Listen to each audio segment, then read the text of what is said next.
Hey guys, so Raymond here talking about Filipino martial arts, self-defense, and Filipino culture in general. Alright? So, in the past few videos, we talked a little bit about the sources of information for traditional or for martial arts. So the first one is the documentary sources, meaning training manuals, training videos, that kind of thing.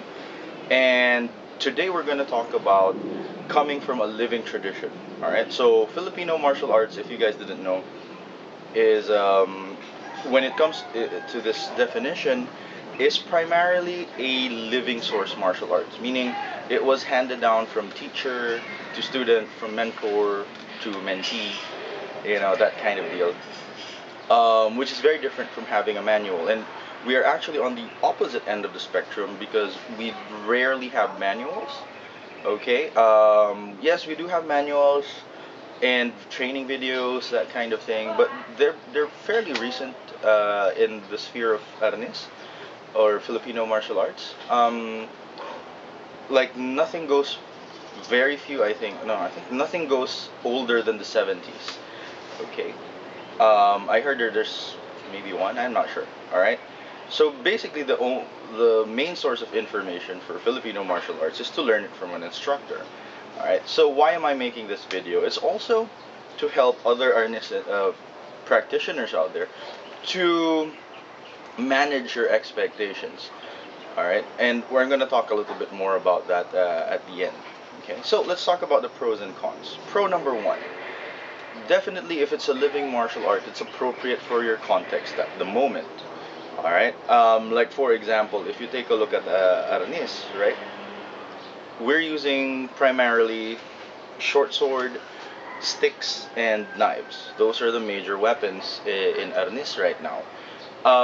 And those are the weapons that are still kind of appropriate for a civilian to have in the Filipino context. Like swords like these, perfectly legal to have at your home. You can keep it in your car. Really weird thing about Filipino knife laws, which we'll talk about in a different video. But it's still appropriate for you to have one of these. You can protect your home with one of these perfectly fine.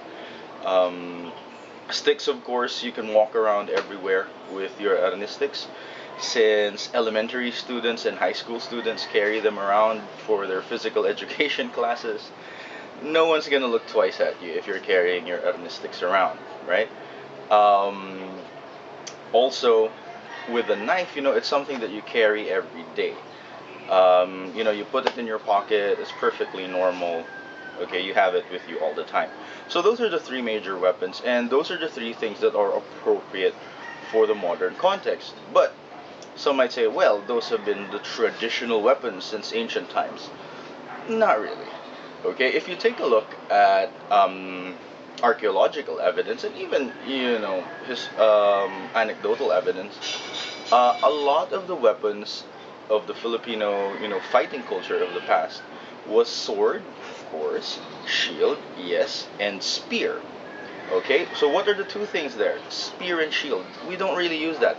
There's hardly any Filipino martial art currently that uses spear or shield. Some say they use spear, like bangkao or whatever. But some of them I'm a little suspicious. Like it does look a little Chinesey to me, which is something else. But yeah, but I'm not thinking of it as ancient, and that's a problem with a living tradition. You don't know if it's an ancient form or style, but it's no, and the reason why we don't really care is because it's not appropriate to our context anymore. Nobody has a shield in their home. Well, not nobody. I know some people who still have shields and spears in their homes.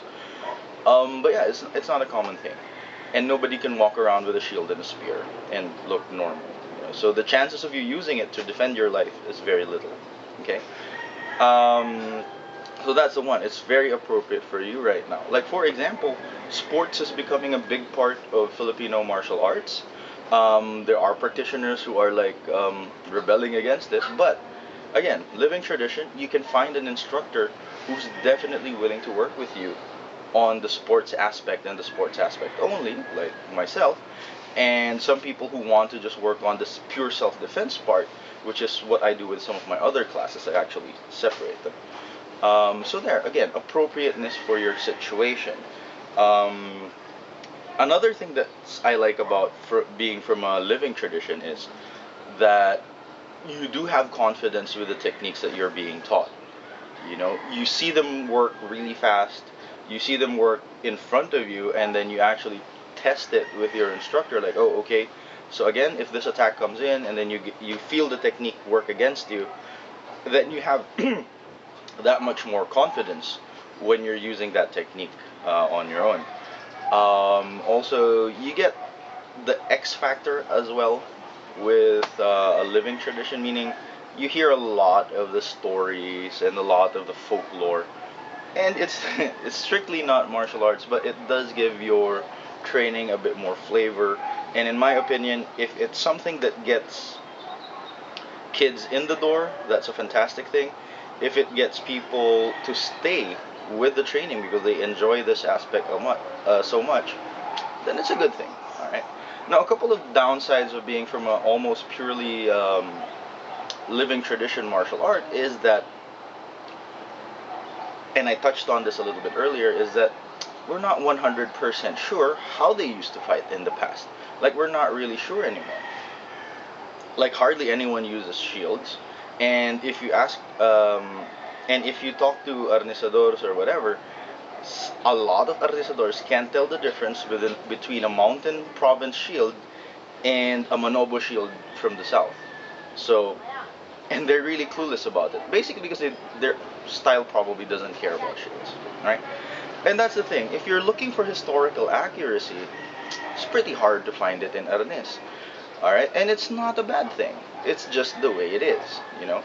And sometimes, you know, I meet some instructors that have all sorts of, you know, chips on their shoulder about it. Like, oh no, we're as ancient as those other guys. Yeah, my sword and shield is perfectly ancient. All right, whatever, man. But you know, a lot of the guys that I see, and even with myself, when I use sword and shield, it's basically the same double stick pattern that we use, and we just adapt it for the sword and shield. Like, the same way you can use the Sinawali patterns with the sword and scabbard style, where you do the basic techniques, but you're just using the scabbard. A lot of it is